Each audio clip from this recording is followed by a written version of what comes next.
Tatsuki Fujimoto. They are a known writer and illustrator for many works, such as the two manga series Chainsaw Man and Fire Punch, as well as several one-shots like Look Back in 2021, Yoga no Nayuda in 2015, and Siren Rhapsody in 2014. He's received many acclamations for several of these one-shots, and even won the Harvey Awards for his manga series Chainsaw Man. And on April 10th, 2022, he came back to release another one-shot by the name Goodbye, Eri. My name is Keegan Crooks, and this is my personal review on Goodbye, Eri.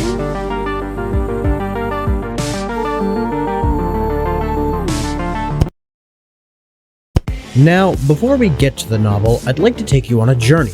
You see, unlike many people, I wasn't aware of Fujimoto or any of his works. In fact, the information I just read out to you, I learned specifically for this video. So, how did I even learn about this one-shot's existence? Well, on the 11th of April, 2022, at 3 a.m. or so, I was scrolling around through Twitter, as any insomniac bored out of their mind does, when I saw that Goodbye Eri was trending. To stop the itch that was my curiosity, I clicked the link, and was brought to a sea of panels from the novel, and people praising both the story and the person who had written it. After this, I established that I wasn't doing anything for the rest of my morning, so I took it upon myself to embark on the 200 pages that Fujimoto left for the world to read. Now, before we jump into this, I'd like to let you know that I've left the link for Goodbye Eri down in the description below, so if you haven't already, you can go ahead and read it for yourself to get the full personal experience, immersion, yada yada, all that stuff, before someone like me comes and spoils it for you. Other than that, let's jump in. The novel begins by introducing us to our main character, Yuta. It also shows us how we are going to be experiencing the world, which is through the eyes of Yuta's phone. The reason for this is because on page 2, we learn that Yuta has been asked by his mother to record her as much as he can because she might die from a deadly illness. We aren't told what type of illness, but it's safe to say some form of cancer.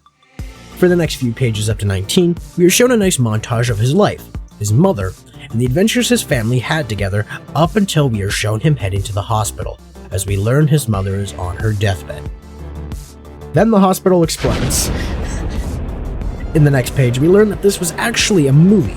Then we learn that it was actually a documentary, made by, you guessed it, Yuta.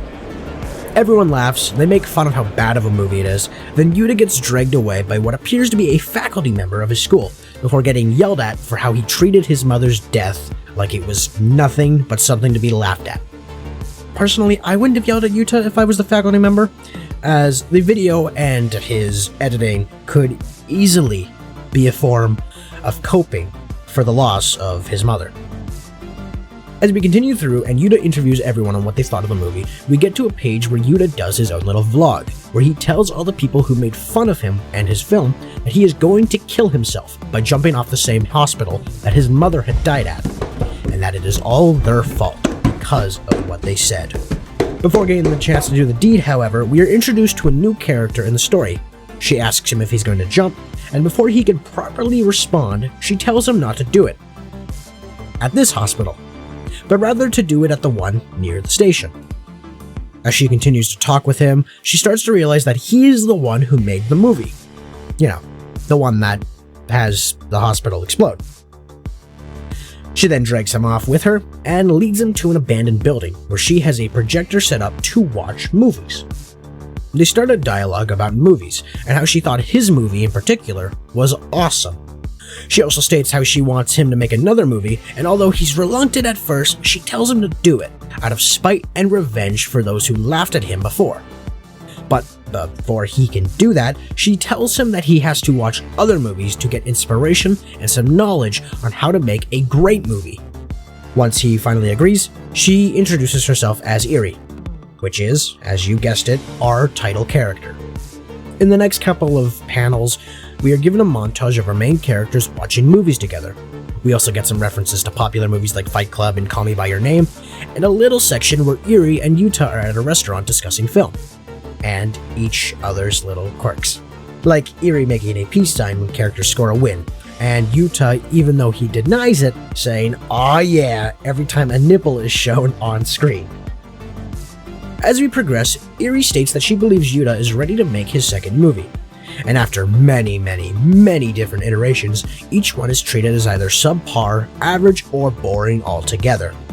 And just as Yuta cries uncle and gives up, he asks Eri why she even liked the movie to begin with, as he still can't wrap his head around it, considering she was the only one out of everyone who's seen it that liked it. Because of this, she states that it was because of many factors, one being the explosion at the end coming out of nowhere in what seemed to be an average documentary, another being the fact that it seemed cruel to tell your middle school son to record his mother's own death, a third one being how, even though the bleak and dark context, he also shot his mom in such a beautiful way. And last but not least, that she liked his character. And with that, she states that she wants his next film to be about his story in particular.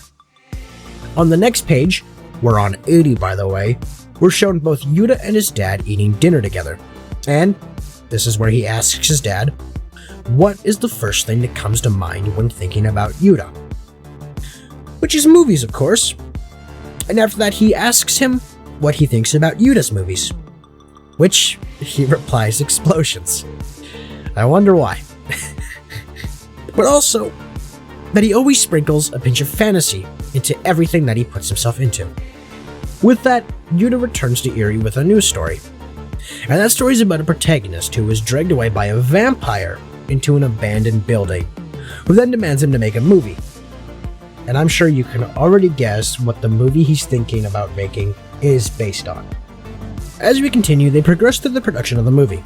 One scene with his dad yelling at Eri, the next with them at the beach until she falls into the ocean. At first, I thought this was part of the movie, until the next page where it's revealed that Eri is at the hospital. During this, we learn that Eri actually has an illness where, as she puts it, you don't get better from. She then requests Yuta to record her at the moment of her death, just like his mom. Shocked by the request, he heads home. And days later, still clearly distraught by what might come of Eri, he chooses to stay home from school. His dad then comes in telling him that he knows what happened, and Yuta, now getting angry, starts to yell at his dad to get out of his room, and to leave him alone entirely. But that doesn't stop him from telling Yuta what he needs to know. And that is that he recorded his mother's death when Yuta wasn't in the room. And what we learn as the conversation continues is that his mother wasn't distraught at the fact that Yuta wasn't there for her, but rather that he didn't record her. Her last words, in fact, were that Yuta was useless to the very end.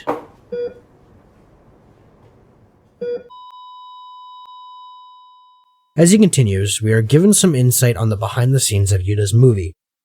And with that, we also learn that the main reason for why she wanted him to record her wasn't because she was worried that if she died, he wouldn't hear her or see her, but because she was a producer who wanted to film her recovery process and, with that, most likely, make bank. Once we are brought back to the present day, his dad exclaims how he is sorry that he turned a blind eye for all the horrible things that she was doing to him, and that he couldn't believe that even after all the things, Yuta still made her out to be a beautiful and great mom in his film. Yuta finally speaks after that, and says that he made it that way because that's how he wanted to remember her. As a response, his dad says that Yuta has the power to decide how he wants to remember people, and how that very power is an incredible thing to have. He continues by saying that maybe Eri wants him to choose how he remembers her. And with that, he looks at the footage he recorded so far, and returns to their abandoned building, where he learns that she has been discharged from the hospital, and requests to film every second that he has with her. She accepts, and we are then given a montage of every little moment they have together. That is, until we're shown multiple panels of the same hospital window, We can see that they are talking with one another about what they're going to add and what they have already added to the film. Eri also asks Yuta why he added a vampire character, and his response, of course, is because he wanted to sprinkle a bit of fantasy to the film. She then exclaims that she wanted to watch the movie, and Yuta states how they could technically watch partway through, as he's been editing as they go, but Eri rephrases, saying she wanted to watch it when it was done. After a moment of silence, Yuta asks Eri what movie she wanted him to make again. And as we turn to the next page, it's revealed that we've been watching the movie the entire time.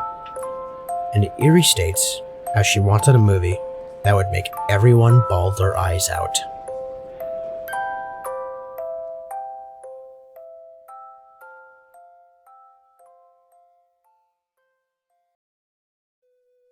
Now, originally, I wasn't going to include the ending of the novel in this video. In fact, I'm recording this like halfway through the month, but I felt like it wasn't complete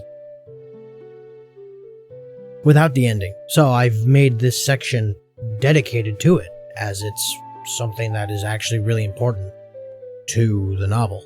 Now, if you still haven't read Goodbye Eri and have just been listening to me talk about it this entire time, I, again, recommend you go read it for yourself, because getting your own personal experience, even just getting the ending as your own experience, is still a really good one to have. But now, let's talk about the ending. You see, after we are shown the video, after we are shown the auditorium crying, especially in amazement for what they've just witnessed, we get a moment where Yuta is talking to the girl that he originally interviewed at the beginning of the novel, and she asks him what his relationship was with Eri. And then he states that they were only ever friends. And after that conversation, we are told through narration of a much older Yuta that he is still fixated on this movie. And he still edits it from time to time while living his life with a now wife and daughter. And then we are told later that both of them and his father are killed in a car crash. And although sad, he still has part of him dealing with this movie, and how it just didn't feel complete. I mean, he just needed to edit it, he needed to finish it somehow. It never felt right. Yuta then returns to the abandoned building after so long. And as he opens the door, we see that he has brought a rope with him. We can only assume that he most likely plans to kill himself, as he believes he has nothing left. He's metaphorically stuck. But before he can do the deed, like he did so many years ago, he's stopped by the sound of his movie playing. He then looks up, and in both his shock and mine, we are shown Eri sitting on the couch. And she looks as young as she did so long ago. And before anything else can happen, she states how young he used to look. And of course, he believes it is just a dream, a hallucination. There's no way she's actually there. But she then answers back. And now scared and curious, he questions that there is no way she can be talking to him. She rebuttals that she is, and before he can respond, she tells him how his movie isn't quite there. She explains how a story about a love interest who dies is a dime a dozen, and that his is missing a form of fantasy. He states that there is fantasy. She's a vampire after all. And in her defense, that it isn't fantasy, as she's a real vampire. She tells him to look at her. She's real, alive, and as young as she was when he was a kid. And although he filmed her death, it was only her mind that died. She continues explaining to him how the human brain is similar to that of a computer, and after 200 years, you start to lose storage space, and so something needs to be deleted. We learn after that the previous Eri, the one we know, left this one a letter on both all the information we just learned and how to live her life. Yuta, after not saying anything for so long, tells her how this sounds like something out of a movie, and she happily says exactly, and how his movie allows her to see what type of person she once was. He then asks if she is able to cope with this knowledge. He asks if knowing that her parents, her friends, her sweethearts, who will eventually die, affect her in any way. She states that she can, and she will, now that she has his movie. And no matter how many times she forgets, she can always come back and remember Yuta, over and over again, for as long as the film is able to play. She then tells him how she doesn't like people talking during movies, like she did so long ago, and tells him that he can either join her or leave. And he chooses the latter. And as they say their goodbyes, Yuta returns to narrating. And as he walks out the building, the last thing we see is an explosion. Just like how his first movie ended.